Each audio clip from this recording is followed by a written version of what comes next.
नमस्ते। अपने हाल ही के स्वतंत्रता दिवस के भाषण में प्रधानमंत्री नरेंद्र मोदी ने भारत में एक समान नागरिक संहिता यूनिफॉर्म सिविल कोड का पुरजोर समर्थन किया। मोदी ने धर्म के आधार पर भेदभाव करने वाले कानूनों को खत्म करने की आवश्यकता पर जोर दिया और उन्होंने सुप्रीम कोर्ट द्वारा इस विषय पर चर्चा करने के लिए लगातार किए जा रहे आग्रह का भी उल्लेख किया। तो ये यूनिफॉर्म सिविल कोड आखिर है क्या? सरल शब्दों में कहें तो ये कानूनों का एक ऐसा समूह है जो सभी नागरिकों पर समान रूप से लागू होता है, चाहे उनका धर्म कुछ भी हो।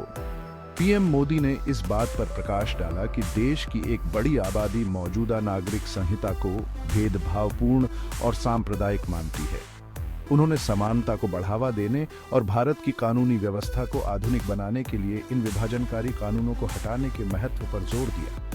मोदी का यह आह्वान संविधान निर्माताओं के दृष्टिकोण के अनुरूप है, जो एक लंबे समय से लंबित कर्तव्य को पूरा करने का लक्ष्य रखता है। उन्होंने इस महत्वपूर्ण मुद्दे पर अपने विचार साझा करने के लिए सभी से खुली चर्चा का आग्रह किया। उनका जोर इस बात पर था कि देश की प्रगति और धार्मिक भेदभाव को खत्म करने के लिए एक धर्मनिरपेक्ष नागरिक संहिता बहुत जरूरी है। बीजेपी लगातार यूनिफॉर्म सिविल कोड को लागू करने का समर्थन करती रही है और इसे राष्ट्रीय एकता की कुंजी मानती है। हाल ही में अपने चुनावी घोषणा पत्र में भी उन्होंने इस रुख को दोहराया था। कई बीजेपी शासित राज्य सरकारें अपने अपने क्षेत्रों में इसे लागू करने की दिशा में पहले ही कदम उठा चुकी है। अब राजनीतिक परिदृश्य के लिए इसका क्या मतलब है?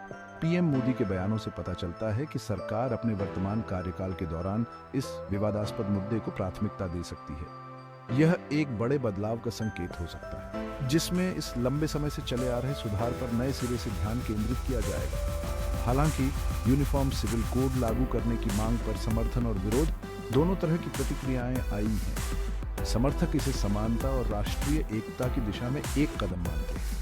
दूसरी ओर आलोचकों को धार्मिक स्वतंत्रता के हनन और भारत जैसे विविधतापूर्ण देश में इसके कार्यान्वयन की जटिलताओं के बारे में चिंता है।